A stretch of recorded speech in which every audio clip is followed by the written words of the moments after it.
बिस्मिल्लाहिर्रहमानिर्रहीम। अस्सलाम वालेकुम स्टूडेंट्स। आज हम नेक्स्ट टॉपिक जो है वो derivation of radius of electron in nth Bohr orbit of hydrogen atom, ये जो है वो डिस्कस करेंगे। बेसिकली इसमें हम क्या देखेंगे कि पोजीशन इलेक्ट्रॉन की क्या है।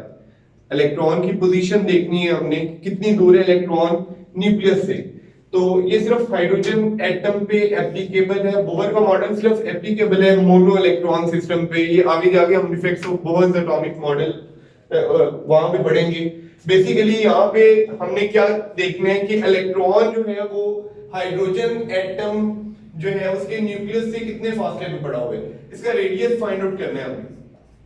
ये रेडियस जो है फाइंड आउट करने है, इसके लिए बेसिकली इलेक्ट्रॉन क्यों रिवॉल्व कर रहे हैं। फर्ज करेंगे हमारे पास हाइड्रोजन एटम है, ये इसमें ये न्यूक्लियस है। न्यूक्लियस से इलेक्ट्रॉन का फासला जो है वो r है। ये इलेक्ट्रॉन का फासला है न्यूक्लियस से। जो इलेक्ट्रॉन का मास है वो m है, इसकी वेलोसिटी v है। ये v वेलोसिटी से अराउंड न्यूक्लियस जो है वो रिवॉल्व कर रहे हैं, और इस पे जो चार्ज है वो E नेगेटिव है। न्यूक्लियस जो है इस पे चार्ज E पॉजिटिव, इस पे पॉजिटिव चार्ज होता है तो इस पे चार्ज पॉजिटिव है, जबकि प्रोटॉन नंबर जो है वो Z है। तो हमारे पास क्यों इलेक्ट्रॉन रिवॉल्व कर रहे हैं अराउंड न्यूक्लियस, तो क्यों रिवॉल्व करेगा।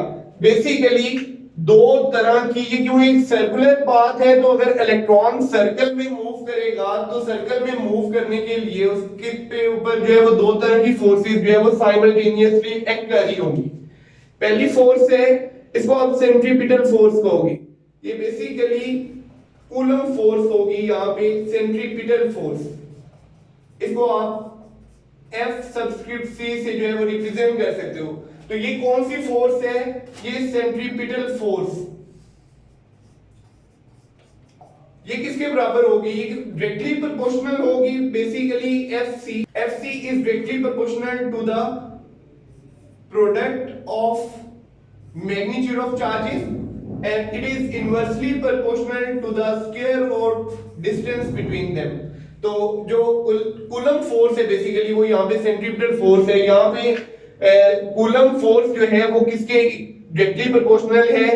ये जो दो अपोजिटली चार्ज ऑब्जेक्ट्स हैं, एक इलेक्ट्रॉन है जिसपे नेगेटिव चार्ज है और एक न्यूक्लियस है जिसपे पॉजिटिव चार्ज है, इनके प्रोडक्ट्स के जो है वो डायरेक्टली प्रोपोर्शनल है और इनवर्सली प्रोपोर्शनल है square of distance between them. अगर हम इसको जो है वो देखें तो FC जो है वो प्रोपोर्शनल होगी ZE square over R square, और FC is equal to KZE square over R square, where K is proportionality constant। यहाँ पे K जो है ये प्रोपोर्शनैलिटी कांस्टेंट है। अब हमने ये तो थी सेंट्रीपिटल फोर्स जिसे हम कूलम फोर्स कहते हैं। यहाँ पे K की वैल्यू जो है जो प्रोपोर्शनैलिटी कांस्टेंट है, it is equal to 1 over 4 pi epsilon naught, ये इसके इक्वल है। तो FC किसके इक्वल आ जाएगा, FC is equal to ZE square over 4 pi epsilon naught R square. तो हमारे पास एप्सिलॉन नॉट यहाँ पे क्या है, बाकी से ये एप्सिलॉन नॉट क्या है, इट इज परमिटिविटी और कंडक्टिविटी ऑफ फ्री स्पेस। ये free space conductivity it is a constant, its value is 8.85 into 10 raised to power minus 12 coulomb square पर न्यूटन पर मीटर स्क्वायर। तो हमारे पास जो सेंट्रीपिटल फोर्स है वो क्या आ गई, FC is equal to ZE square over 4 pi epsilon naught R square. अब दूसरी तरह की फोर्स जो एक्ट कर रही होगी इलेक्ट्रॉन पे वो है centrifugal force. Centripetal force is due to attraction and centrifugal force is due to momentum. ये इलेक्ट्रॉन के मोमेंटम की वजह से होगी, and it is equal to, इसे FR से रिप्रेजेंट करते हैं, it is equal to mv square over r, mv square over r। तो आपके पास ये दो जो है वो इक्वेशंस आ जाती हैं, एक सेंट्रीफ्यूगल फोर्स के लिए और एक सेंट्रीपिटल फोर्स के लिए। क्योंकि इलेक्ट्रॉन रिवॉल्व कर रहे हैं एक सर्कुलर पाथ में तो ये दोनों तरह की फोर्सेस मीन सेंट्रीपिटल फोर्स जो बेसिकली यहाँ पे कूलम फोर्स है, दो ऑपोजिटली चार्ज ऑब्जेक्ट्स के दरमियान फोर्स है, और सेंट्रीफ्यूगल फोर्स है, ये दोनों क्या होनी चाहिए? इक्वल। सेंट्रीपिटल फोर्स बेसिकली इस इलेक्ट्रॉन को अंदर की तरफ लेके आएगी और सेंट्रीफ्यूगल फोर्स जो है वो इसको बाहर की तरफ लेके जाएगी। जब दोनों फोर्सेस जो है वो इक्वल हो जाएंगी तो इलेक्ट्रॉन जो है वो रिवॉल्व करेगा सर्कुलर पाथ में, अदरवाइज इलेक्ट्रॉन रिवॉल्व नहीं करेगा। इन दोनों में से एक भी ज्यादा हो जाएगी तो इलेक्ट्रॉन या तो बाहर को जाएगा या अंदर को आएगा। अब ये सर्कुलर पाथ में क्योंकि रिवॉल्व कर रहा है तो यहाँ पे Fc मतलब सेंट्रीपिटल फोर्स या कूलम फोर्स वो बराबर होगी Fr के, सेंट्रीफ्यूगल फोर्स के। सेंट्रीपिटल फोर्स की वैल्यू आपको पता है, इट इज Z स्क्वायर, ये इक्वेशन है, इक्वेशन 1 इसे कहते थे, इक्वेशन 1 में इसकी वैल्यू है Z square over 4 pi epsilon naught r square and it is equal to mv square over r centrifugal force। यहां से ये r इससे कैंसिल हो जाएगा, आपके पास ये mv square is equal to z square over 4 pi epsilon naught r, इसके equal आ जाएगा। तो अब mv square इसको हम इक्वेशन 3 कह देते हैं, आगे जाके इसे हमें यूज करने एनर्जी वाले टॉपिक में। तो ये इक्वेशन 3 है। तो basically mv square is equal to, ये हमारे पास आ गया, यहां पे हमने r की वैल्यू फाइंड आउट करनी है, रेडियस हम फाइंड आउट करने जा रहे हैं। तो r किसके इक्वल होगा? r इस साइड पे आ जाएगा, तो ये z square over 4 pi epsilon not mv square के इक्वल हो गया। तो रेडियस किसके इक्वल आ गया? z square over 4 pi epsilon not mv square के। यहां पे जो आपके पास Z है, Z है, इट इज 1, ये प्रोटॉन नंबर है हाइड्रोजन का। आपको पता है E की value it is a constant 1.602 into 10 raised to power minus 19 coulomb. Epsilon not की वैल्यू आपको पहले ही बता चुके हैं, ये भी कांस्टेंट है। Mass of electron it is also constant 9.10 into 10 raised to power minus 31 kilogram. Velocity, यहाँ पे बेसिकली क्या चीज रह जाती है? वेलोसिटी, जो हमें पता नहीं है फिलहाल, ठीक है, या हम इसको एलिमिनेट कर सकते हैं। अगर हमें वेलोसिटी पता हो तो हम रेडियस जो है वो फाइंड आउट कर सकते हैं, हम पोजीशन फाइंड आउट कर सकते हैं कि हाइड्रोजन एटम में ये इलेक्ट्रॉन जो है वो न्यूक्लियस से कितने फासले पे पड़ा हुआ है, ये हम लोकेशन फाइंड आउट कर सकते हैं। तो बाकी सारे क्योंकि कांस्टेंट्स हैं तो हम इस इक्वेशन को ऐसे लिख सकते हैं, r is inversely proportional to v square. Radius जो है वो इनवर्सली प्रोपोर्शनल है स्क्वायर ऑफ वेलोसिटी के।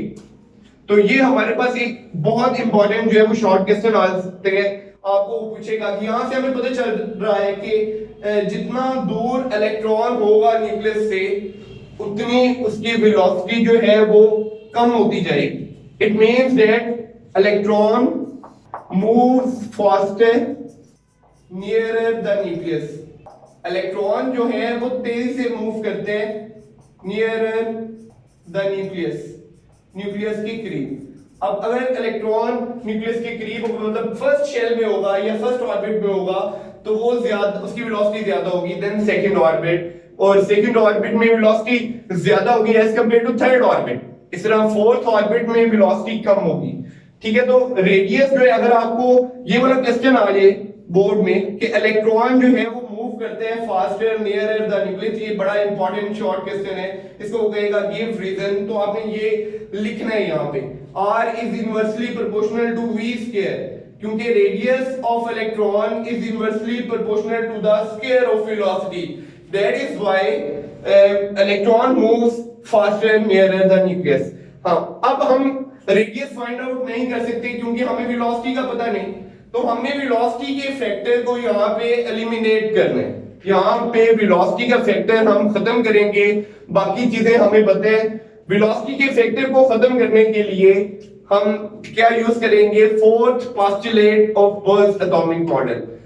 बोह्र के मॉडल का जो था पोस्टुलेट, जो पहले लास्ट वीडियो में बोह्र एटॉमिक मॉडल में हमने पढ़े, वो फोर्थ पोस्टुलेट क्या था कि इलेक्ट्रॉन जो है उसका angular momentum it is an integral multiple of nh over 2 पाई। तो ये हम पढ़ते हैं आगे। हमने यहां से वेलोसिटी के फैक्टर को, इसे हम इक्वेशन 4 कह देते हैं, तो हमने इक्वेशन 4 में से वेलोसिटी का फैक्टर एलिमिनेट करना है ताकि हमें रेडियस मिल सके, पोजीशन मिल सके, लोकेशन मिल सके इलेक्ट्रॉन की फ्रॉम द न्यूक्लियस। तो यहाँ पे फिलहाल हमें जो इंपॉर्टेंट शॉर्ट क्वेश्चन मिला है वो ये मिला है कि हमें वो पूछ सकते हैं कि इलेक्ट्रॉन जो है वो मूव करता है तेजी से नियर न्यूक्लियस। तो इसका आंसर मैं आपको पहले ही बता चुका हूं, radius of electron is inversely proportional to square of velocity. इस वजह से इलेक्ट्रॉन तेजी से मूव करते हैं। नेक्स्ट हम इस इक्वेशन में से इस वेलोसिटी के फैक्टर को एलिमिनेट करेंगे ताकि हमें रेडियस मिल जाए। तो to eliminate the factor of velocity we will use fourth postulates of Bohr atomic model which is MVR ये चौथा postulate है। MVR it is angular momentum। MVR यहाँ पे angular momentum है इलेक्ट्रॉन का।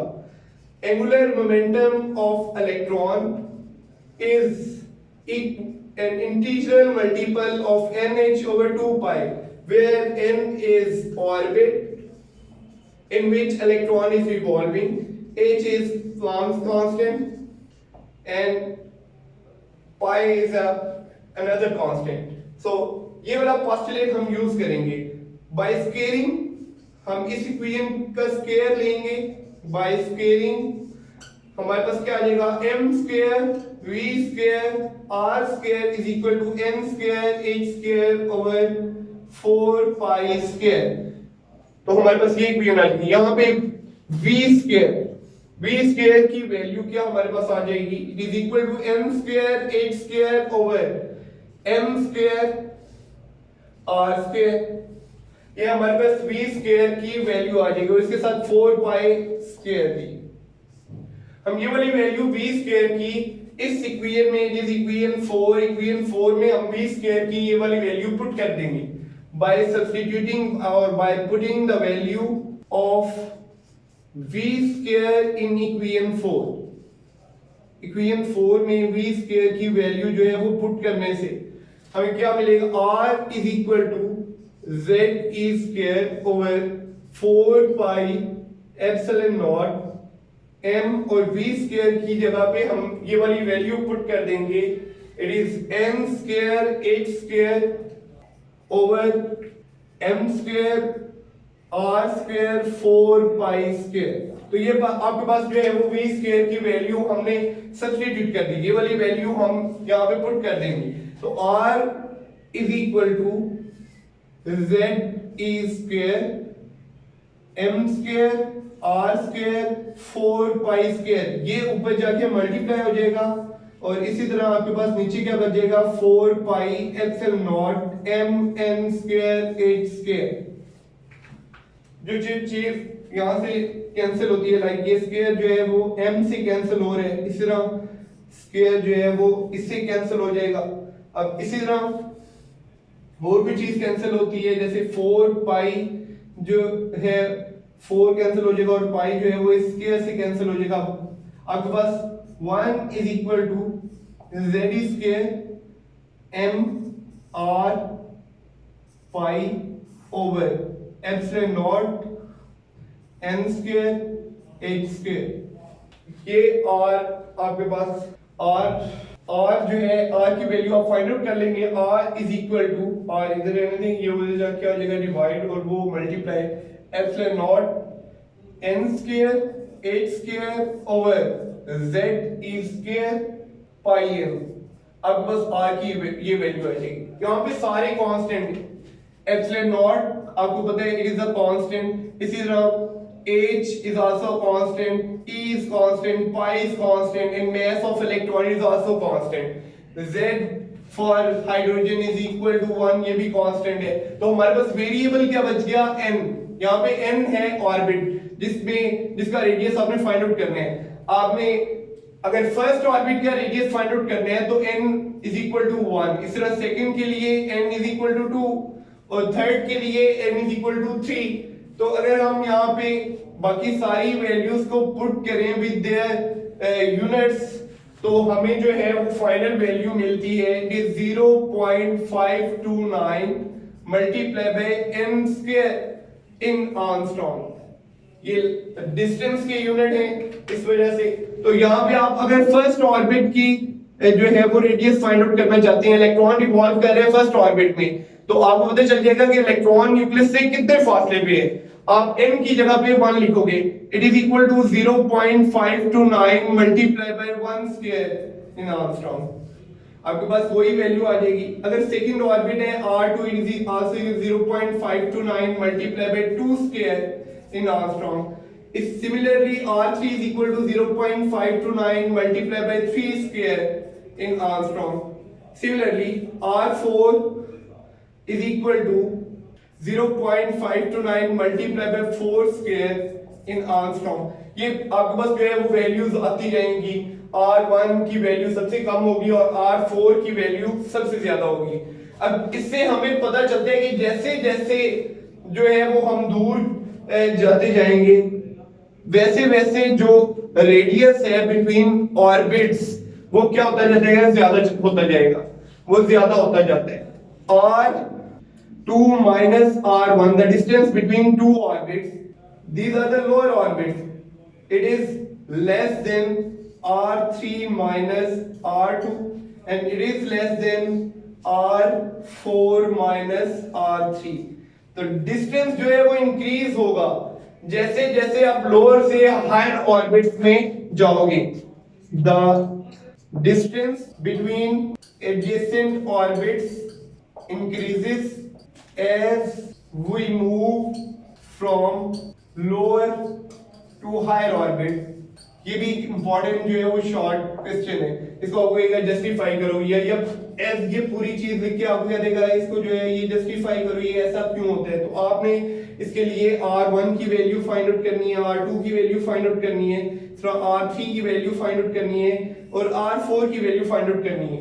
ये फाइंड आउट करके आपने यहाँ पे पुट कर देनी है और आपको जो है वो पता चल जाएगा कि जैसे जैसे आप जो है वो लोअर से हायर ऑर्बिट्स की तरफ जाओगे वैसे वैसे डिस्टेंस जो है वो बिटवीन ऑर्बिट्स वो इंक्रीज होता जाएगा।